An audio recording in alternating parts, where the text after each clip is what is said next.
Assalamualaikum warahmatullahi wabarakatuh.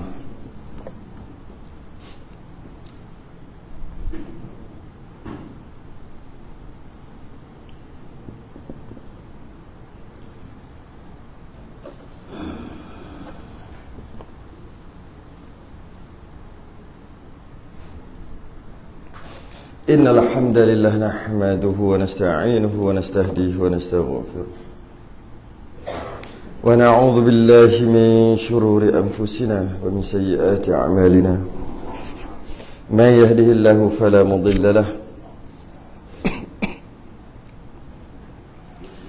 wa man yudlil fala hadiya lahu. Ashhadu an la ilaha illallah wahdahu la sharika lahu. وأشهد أن سيدنا محمدا عبده ورسوله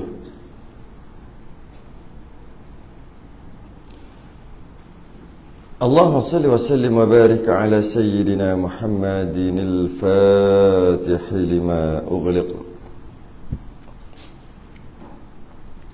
والخاتم لما سبق ناصر الحق بالحق والهدي إلى صراطك المستقيم صلى الله عليه وعلى آله وأصحابه حق قدره ومقداره العظيم اللهم نور بالكتاب بصري وأتلق بلساني واشرح بصدري واستعمل به جسدي بحولك وقوتك فإنه لا حول ولا قوة إلا بك سبحانك لا علم لنا إلا ما علمتنا إنك أنت العليم الحكيم ولا حول ولا قوة إلا بالله العلي العظيم أما بعد.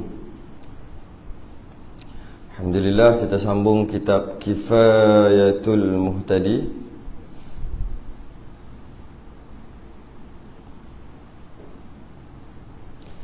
Kifayatul Muhtadi, muka surat 22,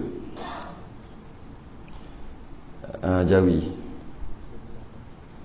Rumi 28. Yang mana kita berhenti dekat telah berkata Imam Ghazali. Qala al-muallif rahimahullahu ta'ala wa nafa'ana wa iyyakum bi'ulumihi fid darain. Amin ya rabbal alamin. Telah berkata Imam Ghazali. Kita sedang membicarakan tentang perkara yang membatalkan iman. Perkara yang membatalkan iman. Berpegang beberapa perkara ni menyebabkan iman tu batal, jadi kufur. Telah berkata Imam Ghazali, orang yang sangka ada baginya kelakuan dengan Allah Ta'ala,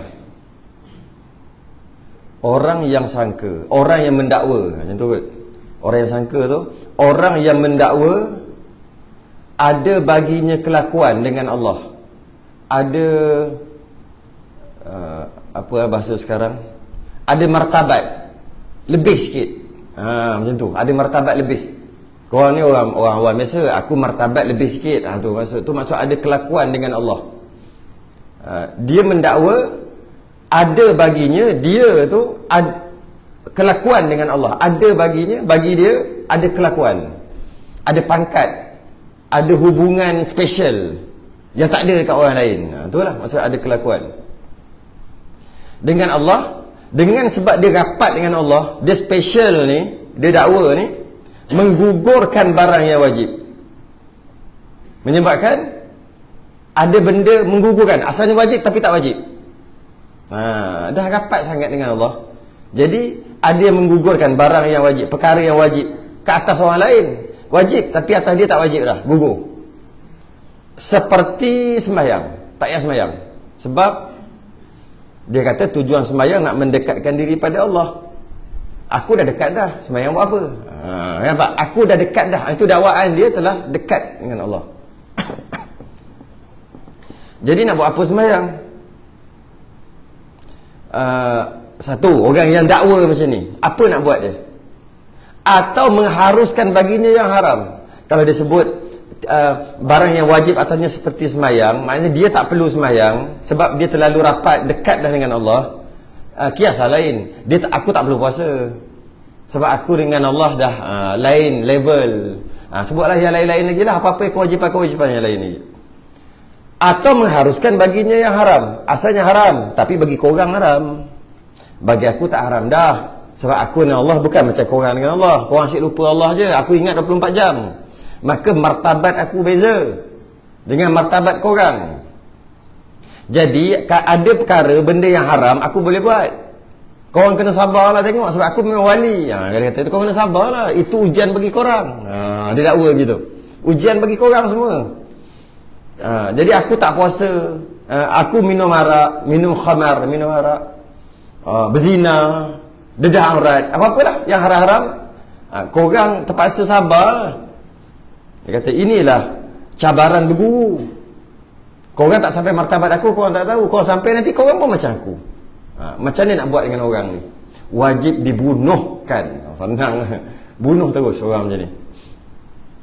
Wajib dibunuhkan kerana banyak mudaratnya. Dia panggil dal mudil, sesat menyesatkan. Orang macam ni, bila dia rasa dia ada maqam, dia ada maqam tertentu di sisi Allah, dia ada kedudukan yang tertentu di sisi Allah di dalam agama, maka gugur perkara yang wajib bagi dia, halal baginya perkara yang haram bagi orang lain, maka istilah orang ni dia panggil zindik. Zindik. Maka nak buat apa ni? Kata Imam Ghazali, bunuh je. Ada setengah ulama dia kata orang macam ni, kalau zaman sekarang kalau bunuh, kita lah pula yang kena masuk penjara. Jadi macam mana? Nama dia tadi tu tulis dekat surau masjid qaryah dia, berdekatan, supaya kalau dia mati jangan mandikan. Dan bagi tahu dia masa dia hidup-hidup lagi. Nama kau tulis besar dekat papan masjid, papan kenyataan, bahawasanya kalau kau mati tak dimandikan. Dia nak kata apa? Kalau dia kata biar, maka nanti jangan mandikan dia bila dia mati ni. Bagi tahu dia hidup-hidup. Masa dia hidup-hidup lagi bagi tahu dah. Tulis kat surau masjid supaya tak ada orang mandikan dia. Mandikan jenazah dia bila dia mati nanti. Dan biasanya dia akan cakap bagus lah. Dia akan cakap macam tu. Maka dia telah memberi kebenaran lah maksudnya. Maka tak perlu mandikan dia. Biar keluarga dia uruskan dia. Sebab apa? Sebab dia merosakkan masyarakat. Yang wajib dia tak buat. Dia kata dia ada kelebihan. Yang haram dia buat. Dia kata dia ada kelebihan di sisi agama, dalam agama. Memang merosakkan. Habis satu. Atau mencita, bercita-cita lah. Atau ia mencita atas kufur, bercita-cita nak kufur, nak kafir. Bila dia nak kafir? Pada masa yang lagi akan datang. Bukan sekarang, nanti lah. Nak kafir nanti, bukan sekarang. Maka kufur terus. Rasanya bulan depan nak keluar Islam lah. Tak payah, dah keluar dah. Masih dia cakap nak keluar tu dah keluar dah.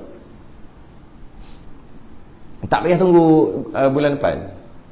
Kalau jadi macam ni aku nak keluar Islam, tak payah, dah keluar dah. Masa dia cakap macam tu keluar dah. Islam tak boleh main ni. Bab-bab ni jangan duk main bab ni. Mencita ia atas kufur pada masa lagi akan datang. Bila dia akan datang anak kufur, masa tu dah kufur dah. Atau ia hendak memperbuat suatu daripada barang yang tersebut itu. Apa yang barang tersebut? Yang disebut dia musannif dari perkataannya seperti syak pada Allah hingga akhirnya. Dia buat satu, dia syak Allah ni ada ke tak, ada ke tak, ada ke tidak, hingga akhirnya. Dia syak. Dan dia pun tak tahu, mungkin lah Allah ada, mungkin Allah tak ada, mungkin lah. Macam tu lah. Dok Allah ada, Allah tak ada, Allah. Dia syak. Syak ni 50-50. Maka kufur terus. Kufur terus. Waktu itu juga kufur. Bila dia syak. Kemudian, atau ia taradud. Taradud. Pergi mari. Taradud ni pergi mari. Kalau kita panggil was-was. Pergi mari. Taradud. Pada dirinya kufur atau tiada. Yakni syak ia pada imannya. Oh, bahaya ni. Dia kata, aku ni kafir ke Islam? Bukan. Aku ni bukan macam tu, bukan. Aku ni dia syak pada imannya. Aku ni betul-betul beriman ke tak? Aku ni betul-betul percaya kat Nabi ke tak? Aku ni betul-betul percaya kat Allah ke tak? Dia kata gitu. Betul tak aku percaya, tapi aku rasa macam tak percaya. Tapi percaya kot, tak percaya kot. Dia kata gitu. Maknanya dia taradud, dia sendiri was-was, dia tu beriman ataupun tak beriman. Maka sebenarnya dia tidak beriman.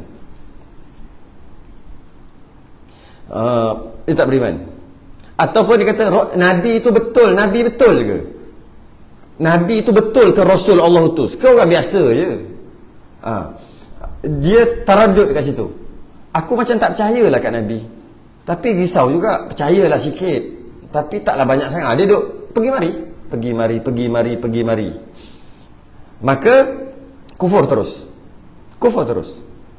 Atau taradud ia hendak kufur. Ni cerita tadilah, dia ulang balik. Taradud ia hendak kufur atau tiada. Aku nak kafir ke tak nak? Bila? Pada masa yang akan datang. Tahun depan ni nak keluar Islam ke tak nak? Tahun depan ni nak jadi kafir ke tak nak? Macam tu lah, lebih kurang. Nak ke tak nak? Nak ke tak nak? Tak payah, kafir dah. Kufur ia pada ketika itu juga kerana menafikan ia akan Islam. Waktu tu juga kafir dia. Tak payah tunggu lama-lama. Waktu tu juga kafir. Ketika dia tengah berfikir-fikir, aku nak keluar Islam ke tak? Risau juga kalau keluar Islam, tapi best kalau keluar Islam ni. Nak ke tak nak? Sepatutnya kita kata, kalau dia mengambil keputusan untuk tidak keluar Islam, maka dia masih lagi Islam.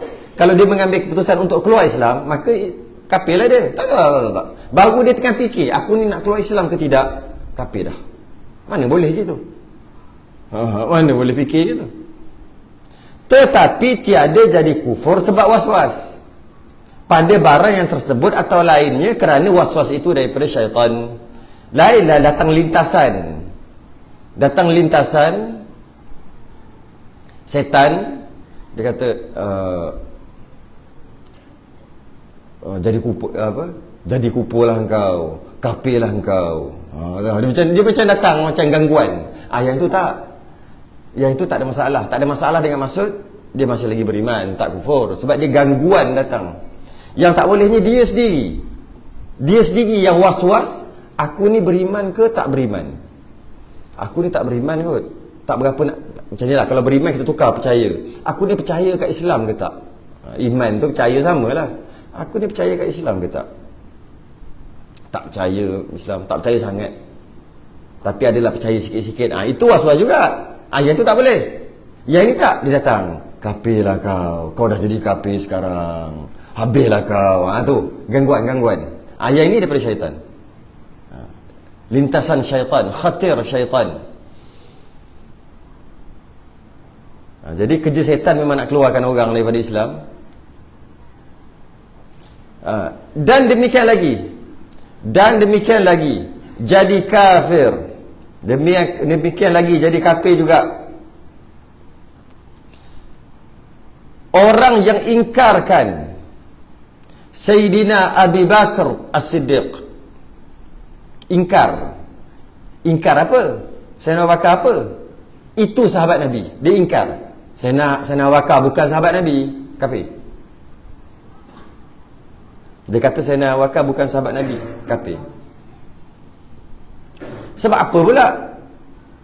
Dan tiada kufur orang yang ingkarkan seperti Sayyidina Umar dan Uthman dan Ali. Sayyidina Umar bukan sahabat Nabi. Sayyidina Uthman bukan. Sayyidina Ali bukan sahabat Nabi. Tak kafir. Tapi berdosa. Tapi tak kafir. Kalau Sayyidina Abu Bakar, kafir. Kerana bersahabat Abu Bakar dengan Nabi. Nabi bersahabat, Abu Bakar adalah sahabat Nabi, sabit dengan nas Al-Quran. Quran sendiri yang bagi tahu. Maknanya kalau tolak Sayyidina Abu Bakar, maknanya tolak Quran, sebab tu jadi kafir. Bersalahan yang lainnya,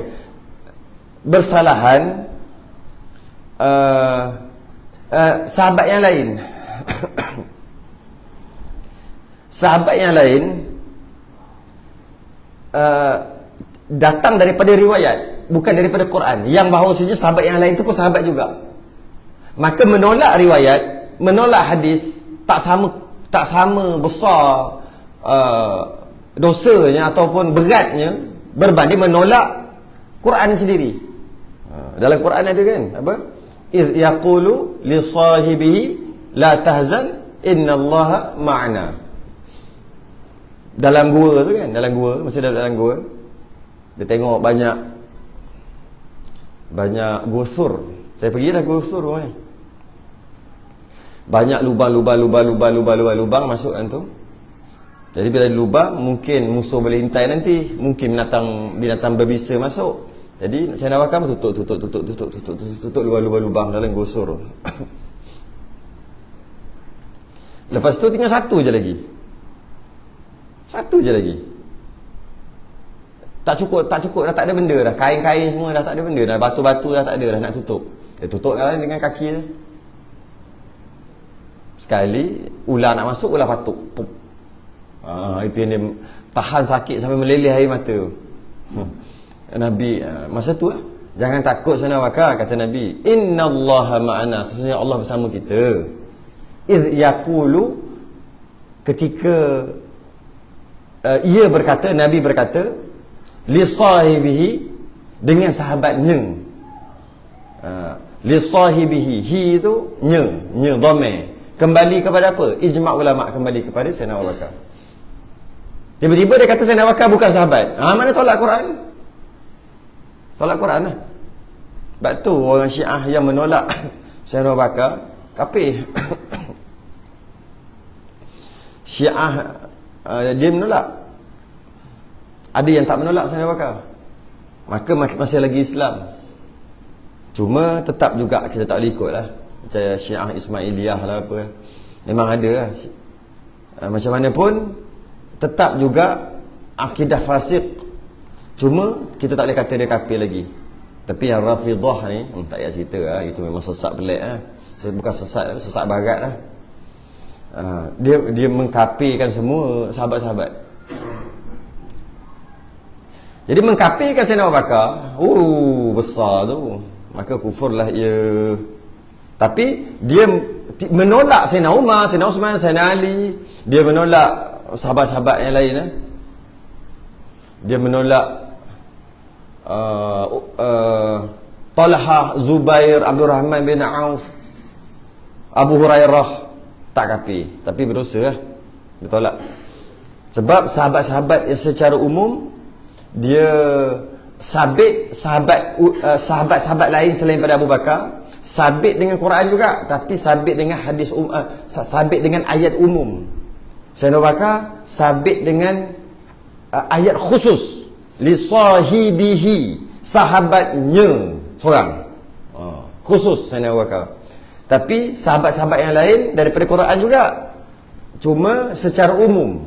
Was-sabiqunal awwalun minal muhajirin wal ansari walladzina tabauhum bi ihsanin radhiyallahu anhum wa radu an.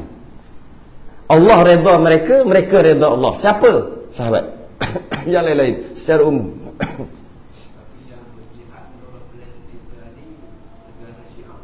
Yang apa? Syiah, negara Syiah. Syiah yang apa, Rafidah ke, Syiah yang okey sikit ke, Syiah yang Jahannam, Houthi ya. Lebanon ya. Yalah Lebanon kan.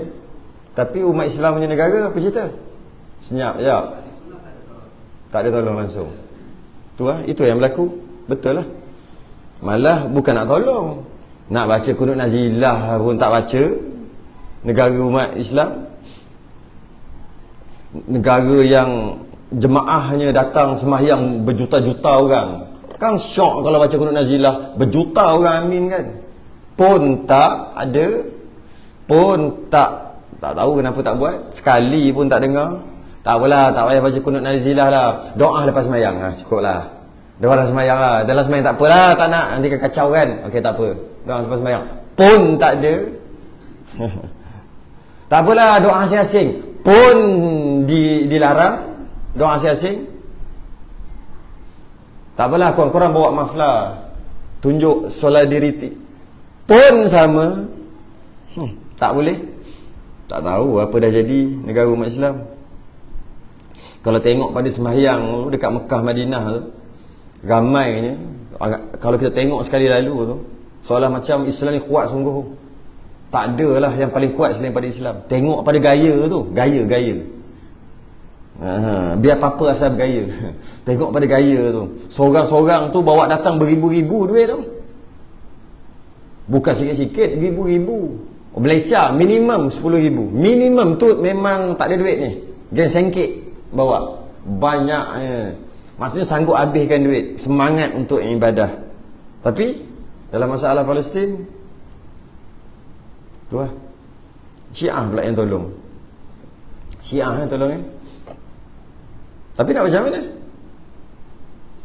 Tolong, baguslah dia tolong. Tapi akidah tetap akidah. Cuma tak tahulah dia Syiah yang macam mana. Syiah yang Jibril salah hantar wahyu. Syiah yang Imam 12. Itu semua Syiah sesat. Syiah apa? Zaidiyah. Itu baik sikit. Syiah yang macam mazhab Syafi'i. Macam sikit lah, ada persamaan. Ke Syiah mana? Tapi itulah, dia orang tolong, bagus lah. Kena terima kasih lah kat dia orang tolong. Bak akidah, bak lain. Patutnya Itulah kita. Nabi kata ramai tapi macam buih di lautan, buih di tepi pantai.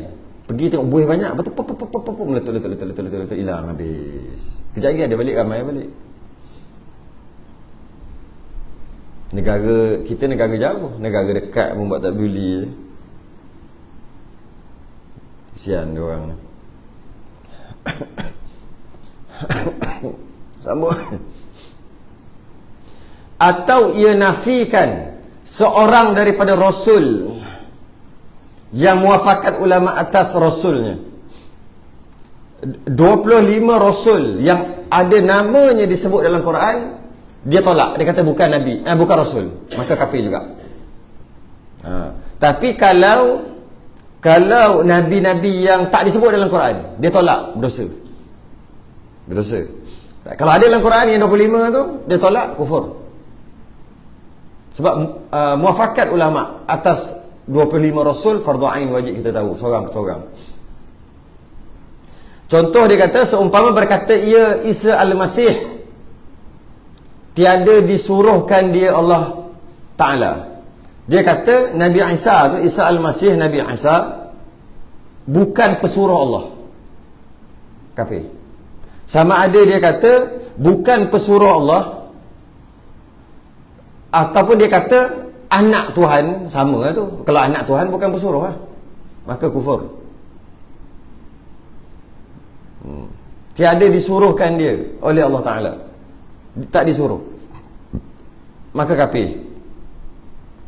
Atau ia menafikan seorang daripada anbiya yang telah ijma' ulama atas nubuwahnya. Atau dia menafikan mana-mana Nabi. Tadi Rasul, ni Nabi yang ijma' ulama atas kenabiannya itu. Contohnya dalam surah Yasin. Macam mana surah Yasin? Siapa hafal? Takkan tak hafal lagi kot.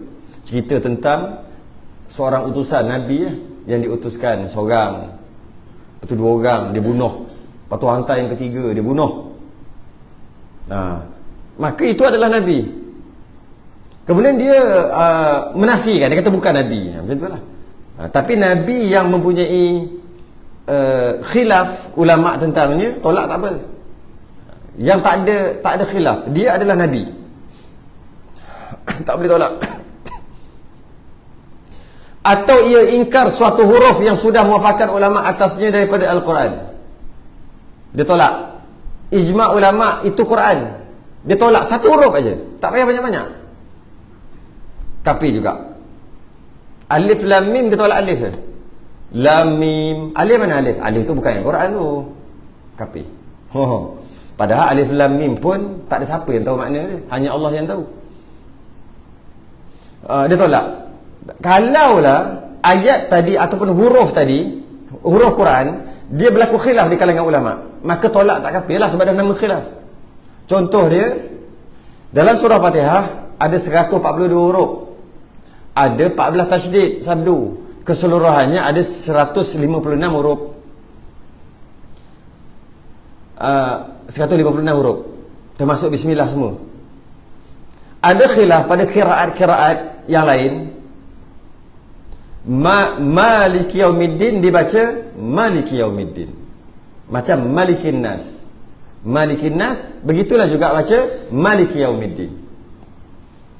Kalau Maliki yaumiddin ada alif kat situ. Malik, maknanya mim alif lam kaf, 4 huruf. Riwayat lain khilaf ulama, Maliki, maknanya 3 huruf, mim lam kaf aja. Jadi yang kata 3 huruf tu Maliki yaumiddin, dia telah menolak alif tu. Kafir ke dia? Sebab dia khilaf, tak apa tolak. Sebab dia khilaf ulama. Yang tak boleh tolak, yang ijma' ulama. Sebab tu dia kata kat sini, atau ia ingkar satu huruf yang sudah muafakat ulama, sepakat ulama atasnya. Kalau ada khilaf, tak apalah tolak. Maka Fatihah mengikut qiraat yang baca Maliki yaumiddin cuma 155 huruf sahaja Fatihah. Kita riwayat Hafs an Asim 156 huruf Fatihah. Oh, engkau tolak satu, kufur. Oh, tak, ada khilaf. Bila ada khilaf, tak, kufur. Tak ada masalah, tolak. Adapun Bismillahirrahmanirrahim, yang pada Fatihah itu, kan sebelum Fatihah kan Bismillah Alhamdulillahirrabbilalamin, kan ada Bismillah. Tiada kufur orang yang ingkar keadaannya. Tak kufur orang yang tolak. Ini bukan tolak satu huruf ni. Ni tolak ba, sin, mim, alif, lam, lam, ha, alif, lam, ra, ha, mim, nun, alif, lam, ra, ha, ya, mim. Berapa banyak huruf dah dia tolak. Sebab dia kata Fatihah bermula Alhamdulillahirrabbilalamin. Bismillah tu bukan Fatihah. Kan dia tolak banyak tu. Berapa belah tu, berapa puluh huruf yang dia tolak. Macam mana tu? Tiada kufur. Kenapa pula? Tiada kufur orang yang ingkar keadaannya daripada Fatihah, kerana tiada ijma' ulama atasnya. Ada khilaf ulama. Mazhab Syafi'i, oleh kerana Imam Syafi'i ni orang Quraisy, oleh kerana Imam Syafi'i ni orang Quraisy, dan Quraisy ni di Mekah, maka dia baca riwayat yang ada di Mekah. Yang mana riwayat ada di Mekah, Bismillah adalah salah satu daripada ayat-ayat Fatihah. Dia pakai di Mekah riwayat Ibnu Katsir Al-Makki. Ibnu Katsir Al-Makki, kiraat Ibnu Katsir Al-Makki, riwayat Bazzi. Tak tahu lah kita biasa dengar ke tak. Yang mana Bismillah adalah salah satu daripada Fatihah. Macam Imam Malik orang Madinah, bacaannya kiraat Imam Nafi', riwayat Warash. Bismillah bukan salah satu daripada Fatihah. Jadi kenapa ada imam-imam yang kata Bismillah bukan salah satu daripada Fatihah, tapi ada imam-imam lain kata Bismillah adalah salah satu daripada Fatihah. Bergantung kepada riwayat lah. Riwayat ada banyak. Qiraat ada 7 qiraat, ada 14 riwayat. Yang paling terkenal sekali riwayat Hafs an Asim yang kita duk baca. Dan pula terbagi kepada 2. Hafs an Asim terbagi kepada 2. Satu dia panggil Jazari, satu dia panggil Syatibi. Betul, banyak lagi cara-cara baca tu.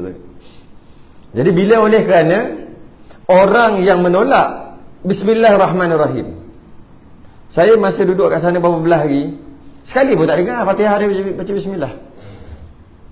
Boleh jadi sebab mazhab Hanbali tau, boleh jadi dia baca perlahan, boleh jadi dia tak baca, kita tak tahu. Jadi ikut ajalah. Lihat. Tapi mazhab Syafi'i Bismillah salah satu daripada Fatihah. Jadi kalau macam mana mereka yang menolak, dia kata Bismillah bukan ayat Fatihah, dia tolak banyak huruf tu. Tak ada masalah sebab ada khilaf. Jadi kalau menolak Bismillahirrahmanirrahim yang ada pada surah semut tu, An-Naml, itu kufur sebab tolak Bismillah tu. Sebab dalam tu ada Bismillah juga. Dalam tu ada Bismillah. Dalam surah An-Naml, qalat ya ayyuhal mala'u inni ulqiya ilayya kitabun karim innahu min Sulaiman wa innahu bismillahirrahmanirrahim. Siapa tolak Bismillahirrahmanirrahim tu kafir. Habis yang tadi kata boleh tolak, itu dekat Fatihah. Dekat Fatihah saja boleh tolak. Sebab apa boleh tolak? Sebab ada khilaf ulama.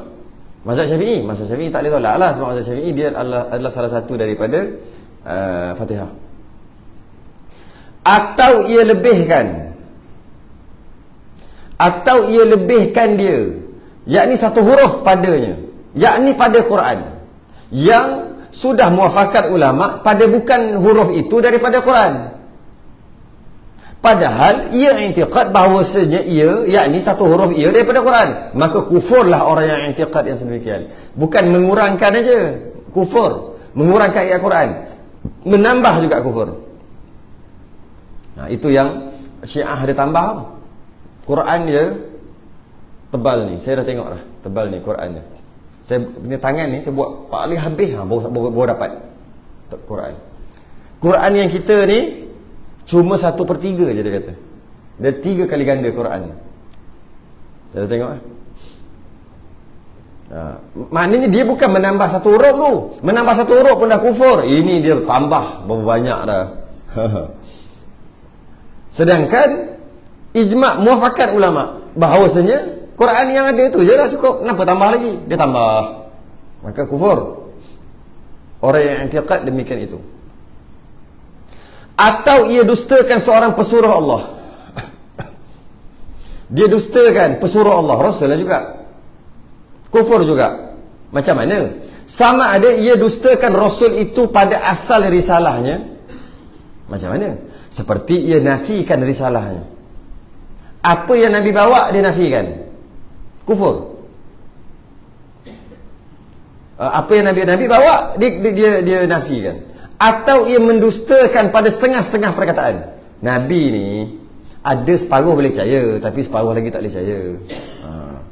Dia kata je tu. Dia dustakan Nabi. Dia kata Nabi tu bohong.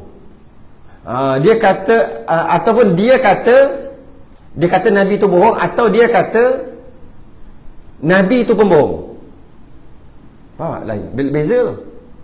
Dia kata Nabi berbohong. Tak boleh dia kata gitu. Dia kata Nabi berbohong, maka kufur. Ataupun dia kata Nabi bohong. Lebih kurang sama je. Dia kata Nabi tu bohong. Nabi tu tak cakap semua. Ada je yang bohong. Dia kata gitu, ada je Nabi bohong. Dan tak boleh percaya cakap Nabi. Kufur. Nabi kahwin ramai, mestilah ada menipu bini dia. Ada orang sebut gitu. Takkan tak menipu kot. Kahwin diam-diam. Lepas tu bila dah kecoh, dah gaduh dah, baru kantoi. Nabi pun menipu lah. Kufur.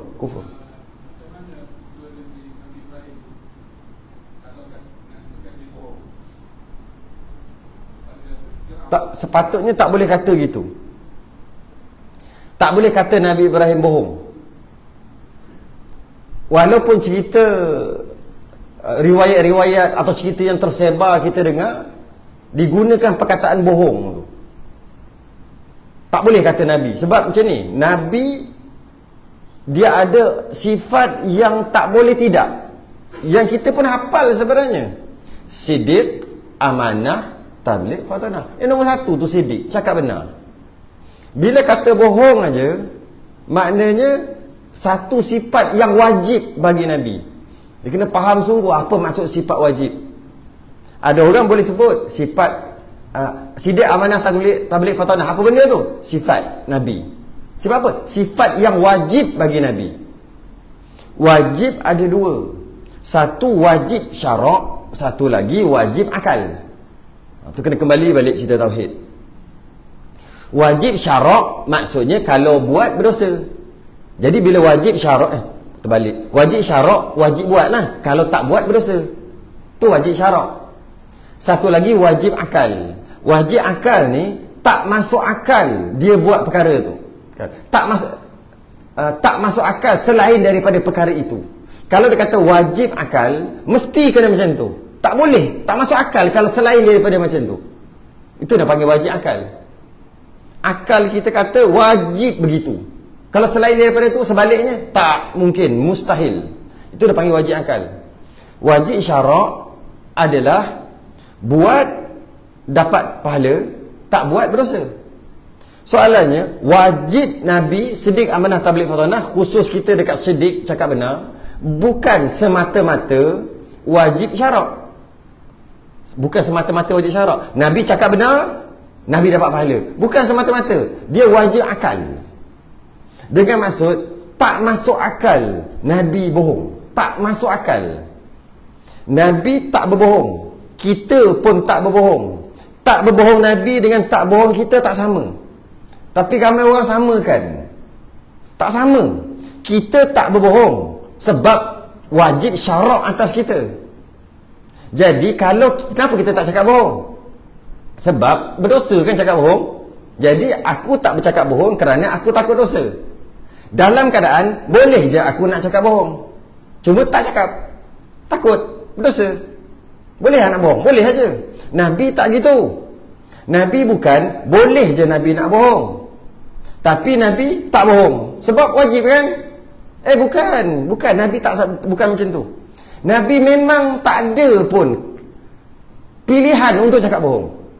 Kita ada mungkin boleh cakap bohong, mungkin cakap benar. Kita timbang pakai akal kita, cakap bohong berdosa, cakap benar dapat pahala. Cakap bohong berdosa. Lepas kita timbang, kita ambil keputusan untuk cakap benar. Dalam keadaan boleh je nak cakap bohong, tapi aku tak nak, aku nak cakap benar. Itu kita. Nabi tak gitu. Dia bukan pilih jap, nak cakap bohong ke nak cakap benar. Mana boleh, aku utusan, mestilah kena cakap benar. Kalau cakap bohong berdosa, maka aku pun cakap benar. Rasul tak gitu, Rasul tak gitu, Rasul tak gitu. Rasul dia tak boleh pun cakap bohong. Dia tak ada pilihan untuk cakap bohong. Sebab tu dia panggil wajib akal Nabi itu Siddiq. Bila sebut wajib akal Siddiq, mustahil kadzib ataupun dusta. Mustahil bohong. Mustahil. Kita tak mustahil bohong, cuma kita tak berbohong. Rasul mustahil bohong. Dia lain. Kena faham, kena perhati betul-betul. Mustahil bohong. Dia kata, takkanlah Nabi tak boleh bohong. Nabi kan, sebab tu dia tak bohong sebab dia Nabi. Tapi kalau dia nak bohong boleh je. Oleh kerana dia Nabi, dia utusan Allah, maka dia tidak berbohong. Bukan faham gitu. Itu kita. Itu dia panggil wajib syarak. Nabi tak. Nabi pilihan untuk berbohong pun tak ada dah. Satu manusia yang special. Cakap benar, bohong tak boleh. Tak ada option, tak ada pilihan. Cakap benar je. Sebab tu namanya maksum, terpelihara daripada dosa. Okey. Tiba-tiba kita dah faham tu akidah tu. Ada cerita yang tersebar kata Nabi pembohong. Bukan Nabi kita je, semua Nabi yang janji Nabi dan Rasul, semua Nabi dan Rasul mempunyai sifat Siddiq Amanah Tabligh Fardhanah. Cerita yang mengatakan seolah-olah Nabi bohong. Maka cerita tadi kita tak boleh terima, kita perlu gantungkan dia, atau kita perlu murnikan dia. Nabi Ibrahim bohong sebab pecahkan bahala Kenapa? 2 kali kan? Pertama ketika pecah bahala, kedua dia mengaku isteri dia. Ulama jawab lama dah cerita tu. Ketika dia pecahkan berhala tu,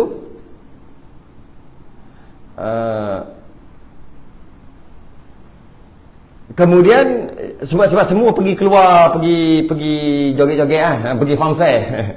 Dia tengok ni peluang, dia pun pecah kan. Bila raja tu dapat cari, dia cari. Akhir sekali seorang kata, sebelum aku ingat aku orang terakhir keluar, sebenarnya ada seorang lagi nama Ibrahim. Dia yang last keluar. Maknanya dia lah yang buat kerja ni. Pecah habis itu punya bahala. Lepas tu pula tukul ke, kapak ke, letak pula kat tangan yang besar pula tu. Yang kecil habis hancur. Kemudian bila raja tu tanya siapa pecahkan, dia kata apa? Bukan aku kan. Tujuannya dia nak suruh raja dan rakyat-rakyat semua berfikir. Dia kata bukan aku pecahkan, yang besar tu lah pecahkan. Itu adalah pembohongan kan? Tidak. Nabi Ibrahim tak cakap itu. Innahum kabiruhum hadha. Kata Nabi Ibrahim, yang pecahkan adalah yang besar di kalangan kamu. Tengok baca balik ayat Quran. Cuma kita je yang menafsirkan yang besar di kalangan kamu, yang paling besar. Sebab semua berhala kecil dah kena pecah, tinggal yang besar je seekor berhala. Bila raja tu tanya, siapa pecahkan? Dia kata, yang besar, yang pecahkan yang paling besar. Yang raja tu pergi faham berhala yang paling besar siapa suruh. Ya, Nabi Ibrahim tak cakap berhala yang paling besar yang pecahkan, tapi dia letaklah tukul tu dekat tangan berhala tu. Cuma dia tak kata, bukan aku yang, Nabi Ibrahim tak kata bukan aku yang pecahkan. Yang pecahkan tu yang besar tu. Kemudian raja tu kata, engkau gila ke Ibrahim? Mana boleh dia pecahkan? Dia tak boleh bergerak pun. Nabi Ibrahim pun bantai balik. Kalau dia tak boleh bergerak, engkau sembah apa? Engkau pun bangang sama. Contohlah kan. Konon-kononnya nampak cerita tu menarik, tapi ada memang kelemahan kat situ. Nabi Ibrahim tak kata gitu. Dalam Quran pun sebut kabiruhum hadha, yang paling besar di kalangan kalian. Dalam ramai-ramai ni yang paling besar lah yang pecahkan. Nabi Ibrahim kata dia pecah, dia mengaku. Dalam ramai-ramai ada Namrus, ada raja tu besar. Lepas tu pembesar-pembesar, menteri-menteri. Lepas tu rakyat-rakyat ada berkumpul ni nak tahu siapa pecahkan ni. Dan ada Nabi Ibrahim. Dalam ramai-ramai tu siapa yang paling besar? Besar kecil dia subjektif. Dia ada beberapa makna. Kadang-kadang besar masuk fizikal, kadang-kadang besar masuk pangkat. Macam Allahu Akbar, bukan Allah tu besar, maksudnya pangkat. Orang besar nak datang masjid, bukan maksudnya orang tu gemuk besar tinggi. Dia kecil halus je, tapi pengarah besar, pangkat. Maka Nabi Ibrahim kata, aku yang pecahkan. Sebab dalam ramai-ramai siapa yang paling besar? Nabi Ibrahim lah paling besar. Dia Nabi. Dia mengaku, korang salah faham, korang punya pasal lah. Dia ada cerita di sebalik. Dia ada cerita. Dia bukan sekadar tu. Cuma cerita itu dia panggil Israiliyat, yang banyak tersebar. Ada je apa-apa cerita yang mengatakan Nabi berbohong ke, atau merendahkan ibu bapa ataupun keturunan Nabi ke atas. Mana-mana Nabi pun. Betul-betul Nabi Ibrahim pun kata ayah dia jual berhala kan? Merendahkan. Sedangkan Allah jaga keturunan Nabi-Nabi ni ke atas. Naik ke atas lah, bukan ke bawah. Naik ke atas. Masa Nabi Ibrahim atas. Allah jaga semua, mulia. Daripada sulbi yang bersih. Tiba-tiba dalam Quran juga cerita katakan yang ayah dia Azar jual berhala tu. Malah dia pun kata abi bapakku. Abi pada banyak mana? Antaranya maksud bapak, antaranya maksud bapak saudara. Maka ulama syirah kaji dia kata itu bapak saudara Nabi Ibrahim yang jual berhala tu. Ada je penjelasan, cuma kita je tak jumpa. Baca kitab-kitab macam Tafsir Al-Munir ke Khazin ke, memang jumpalah penjelasan tu. Dia bohong sekali lagi masa bila? Masa dia mengaku ini dia kata ini saudaraku. Itu ayat dia. Ketika dia lalu ke satu kawasan yang mana raja tu raja gila. Dia suka bini orang kan? Raja tu suka bini orang. Nak selamatkan Siti Sarah, isteri Nabi Ibrahim, daripada kena ambil dengan raja. Bila pengawal tu tanya, ni siapa ni? Lain macam je aku tengok ni. Oh, dia saudaraku. Dia saudara aku. Akhir sekali kena tangkap juga. Raja tu ambil juga. Tapi raja tu tak boleh buat apa-apa kan. Raja tu nak buat je, dia beku. Jadi macam tak boleh buat lah. Risau raja tu. Akhir sekali raja tu lepaskan Siti Sarah, lepaskan Nabi Ibrahim. Sebab tak boleh. Sebab memang raja ni dia suka bini orang. Dia tak suka anak dara. Tapi dia dapat detect, aku naik nafsu dengan ni, maknanya ni mesti bini orang. Tapi dia tak mengaku. Dia kata apa? Ini saudaraku. Saudara tu dalam bahasa Arab maksudnya adik-beradik. Tapi akhir sekali tak boleh. Dia pun lepaskan. Itu dapat Siti Hajar tu hadiah hamba. Cuma Nabi Ibrahim kata itu saudaraku. Dia bukan kata ini bukan isteri aku kan. Dia kata ini saudara aku. Saudara banyak maksud. Antara maksud saudara tu adik-beradik. Antara maksud saudara satu akidah. Ada penyelesaiannya. Apa-apa cerita mesti ada. Mesti ada penyelesaian. Cerita yang menjatuhkan, downgradekan Nabi. Mana-mana Nabi. Apa-apa cerita. Nabi Yunus kena telan ikan sebab lari daripada umat. Lari. Nabi Yunus lari, dia kata. Nabi lari daripada umat sampai kena makan ikan. Kan cerita tu downgrade, down standard dengan Nabi dan Rasul. Ada penjelasan, ada kisah dia. Mana pula Nabi Yunus lari?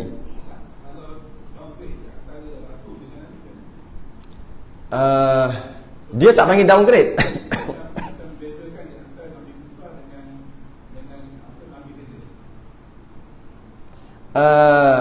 Itu bukan downgrade. Maksudnya Nabi Khidir lebih lagi daripada Nabi Musa kan. So Nabi Musa Rasul. Ya. Tak boleh juga sebenarnya. Kalau dalam cerita tu dalam bentuk downgrade, menjatuhkan martabat, tak boleh. Menceritakan dari sudut kelebihan tak apa lah. Maksudnya kelebihan, kehebatan. Tapi kalau downgrade, kalau nak banding Nabi Khidir dengan Nabi Musa, Nabi Musa sepatutnya lebih, Nabi Khidir lebih lagi walaupun dia bukan Rasul. Tak boleh. Hanya yang boleh kita letak, kalau kita tak panggil downgrade lah, kita letak number yang terbaik tu hanya 5 aja. 5 keadaan aja. Rasanya dah masuk hari tu kalau ingat. Nabi SAW nombor 1 boleh letak. Itu kira kalau boleh kata Nabi kita, Nabi Muhammad nombor 1, kita dah downgrade Nabi lain lah kan. Tak apa. Tapi bukan downgrade sebenarnya. Kita letak martabat tu. Boleh. 5. 5. Kita boleh letak. Lepas tu Rasul Ulul Azmi. Kita letak Rasul Ulul Azmi. Lepas tu Rasul lain tak boleh dah. Itu saja yang boleh.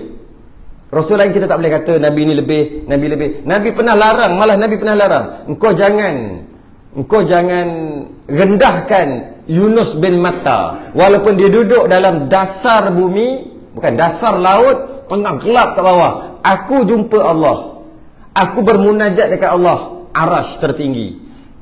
Yunus bin Matta, Nabi Yunus lah, Yunus bin Matta munajat la ilaha illa anta subhanaka inni kuntu minadh zalimin, dasar laut, maksudnya jauh rendah. Kau jangan downgradekan dia. Tu Nabi larang. Dengan Nabi sendiri pun Nabi larang untuk kita letak number tu. Cuma yang kita boleh cuma letak dia punya kelebihan. Oh, hebat Nabi Khidir, Nabi Musa begini-gini. Cukup. Jangan kita kata Nabi Khidir lebih. Tak boleh. Yang boleh Nabi kita dan Rasul Ulul Azmi. Itu je. Dah nama dia pun Ulul Azmi, dan Allah yang letak dia Ulul Azmi.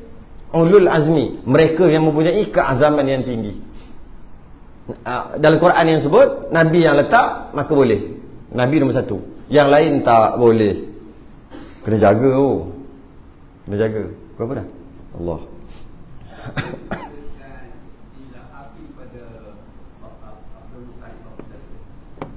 Istilah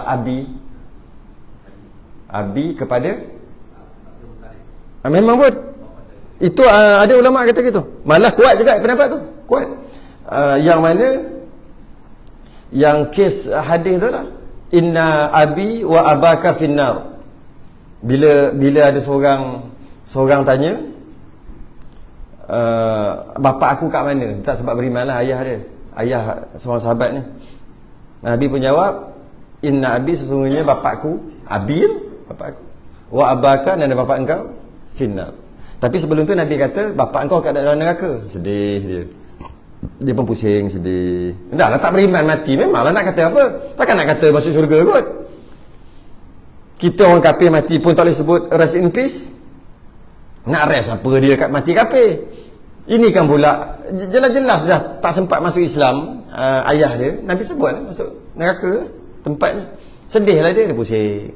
Nabi pun nak tenangkan sikit hati dia. Kejap. Inna abi wa abaka finnar. Sungguhnya bapa aku abi dan bapa kau di neraka. Ulama pun bahas. Itu tadi tu. Akidah kita, keturunan mana-mana Nabi terus naik. Itu dia panggil keturunan. Dia tak, bukan keturunan tu maksud Nabi, anak Nabi, bukan. Maksud keturunan tu ke atas. Ayah Nabi, datuk nenek sampai Nabi Adam. Allah jaga. Itu akidah kita. Allah jaga daripada Nabi dan terus ke atas. Semua Allah jaga. Daripada sulbi yang bersih, daripada sulbi itu Adam. Apabila Allah keluarkan roh-roh daripada sulbi itu Adam ketika lepas ciptakan dia tu, dan waktu tu kita semua dah dicipta dah. Kita duduk alam, satu nama alam tu nama alam zurri. Nama alam tu kita tak sedar, kita lupa. Kita lupa masa tu. Tapi kita memang dah ada dah. Waktu tu ketika Nabi Adam dicipta, kita dah ada. Tapi duduk dalam sulbi Tok Adam. Alam kita alam zurri. Orang Melayu dapat alam zuriat. Dia panggil zuriat. Zurri. Lepas tu dia keluarkan, alastu bi rabbikum qalu bala syahidna. Allah tanya, aku siapa? Engkau Allah. Dia masukkan balik kita tu ke dalam sulbi. Dan ada yang akan melahirkan Nabi nanti tu. Maka Allah jaga mana-mana daripada Tok Adam ni, dan mana-mana yang akan melahirkan Rasul, Nabi dan Rasul, semua jelas, semua baik, semua Islam. Kalau tak Islam pun ahli fatrah. Yang penting bukan bersembah berhala. Tak ada yang pezina. Tak ada. Keturunan mana-mana Nabi ke atas sampai Nabi Adam. Tak ada. Allah pelihara. Sebab untuk jadi Nabi ni, dia kena betul-betul pure. Dia tak boleh keturunan perompak. Keturunan kepala perompak. Akhir sekali jadi Nabi. Tak boleh itu. Allah jaga. Allah janji nak jaga mana-mana Nabi keturunan dia. Tapi Allah tak janji nak jaga yang ke bawah. Maksudnya Nabi, lepas tu anak dia, cucu. Allah tak janji nak jaga. Allah jagalah. Tak jagalah. Sebab tu ada anak-anak mana-mana Nabi kan. Ada kan anak-anak Nabi yang tak nak beriman. Anak Nabi Nuh tak nak beriman dengan ayah dia. Allah tak janji nak jaga. Ada Allah janji, ada Allah jaga, ada Allah tak jaga. Ada Allah bagikan anak dia pun jadi Nabi Rasul juga. Ada kan.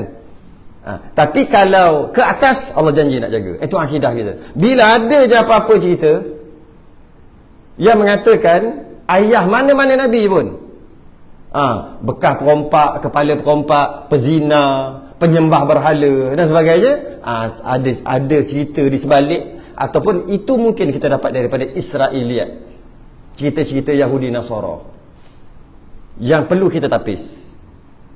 Yang nak tapis, tengok tafsir tebal kitab tafsir. Tak larat nak baca.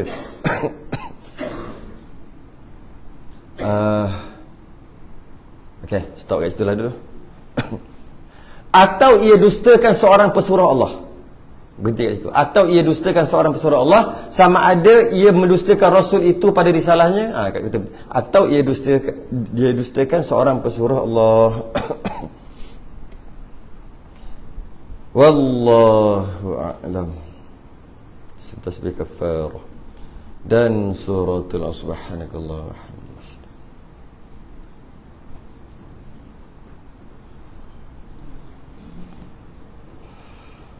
Assalamualaikum warahmatullahi wabarakatuh.